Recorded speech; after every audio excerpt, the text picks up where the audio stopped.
నేను చెబుతున్నానని కోపం వద్దు. మనం కచేరీ చేసే పద్ధతి మార్చుకుంటేనే గానీ జనం రారు. ఎట్టా మృదంగం ఇటు ఫిడేలు ఇటు మార్చమంటావా? అది కాదన్నా, మన కర్ణాటక సంగీతాన్ని కాసేపు అలా పక్కన పెట్టి ఆ గౌరీ శంకర్లో లైట్ కచేరీ మొదలు పెడితే మన కచేరీ రెట్టి పడుతుంది. వాడి పద్ధతులు నేను నేర్చుకోవాలా? నేను పాడితే వింటూ నేర్చుకోరా వెధవా?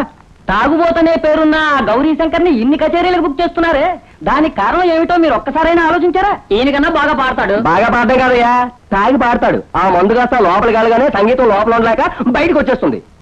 అంటే నన్ను తాగి పాడమంటారా? ఇందులో తప్పే లేదండి. కళాకారుడు గొంతు లంక పొగాకు తడిపిన కొద్దీ కమదం వస్తాయి, లేదా ఎండిపోతాయి. ఆయన చెప్పేది కరెక్టే. నేను మందులో కలర్ కలిపి ఈ మరచెంబులో పెట్టేస్తా.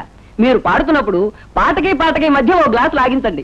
ఆ తర్వాత చూడండి, జనం మీరెక్కడున్నా సరే వెతుక్కుంటూ వస్తారు. తనడానికి కాదు, మీ కచేరీకి. నేను చెప్పినట్టు చేసి చూడండి.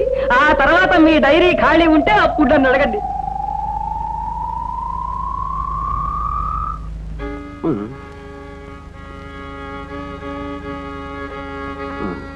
రే జనం అంతా వచ్చారా?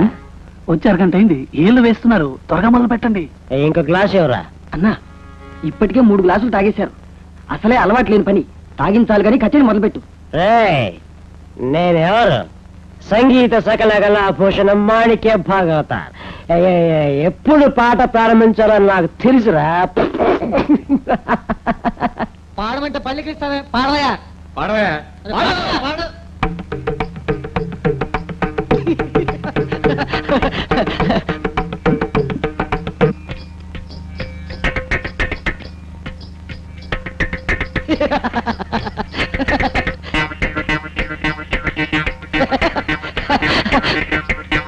మర్యాద పాడతావా తనుకుంటావా?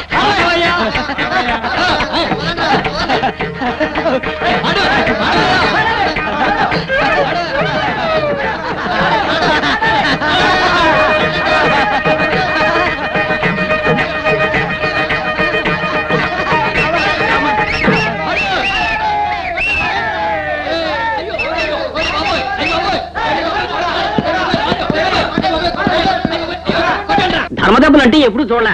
ఇవాళ గురువు గారిని కొట్టగా కళ్ళారా చూశా. మన భాగవతారు గారికి నేను చెప్పిన మందు బాగా పనిచేసింది. ఇప్పుడు వస్తారుగా, కనుక్కుందాం. వచ్చేసాను రా. ఏంట్రా సలహా ఇచ్చావు? కలర్ లో సారా కలిపితే పాటలు బాగా వస్తాయి, అందరూ బుక్ చేస్తారా? ఇంత వయసు వచ్చినా సంగీత జ్ఞానం రాలేదు, నీ సారా జ్ఞానం మాత్రం అమోఘంగా వచ్చేసింది. 2 రౌండ్లు తాపేసి పాట పాడొచ్చు కదా.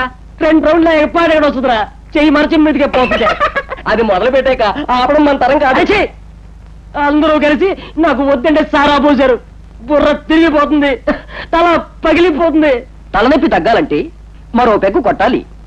ఏమిట్రా అన్నావు? ఐడియా ఇస్తావా గాడిద? ఐడియా ఐడియా అదో అదో అదో గాడిది కొడక. అదో అదో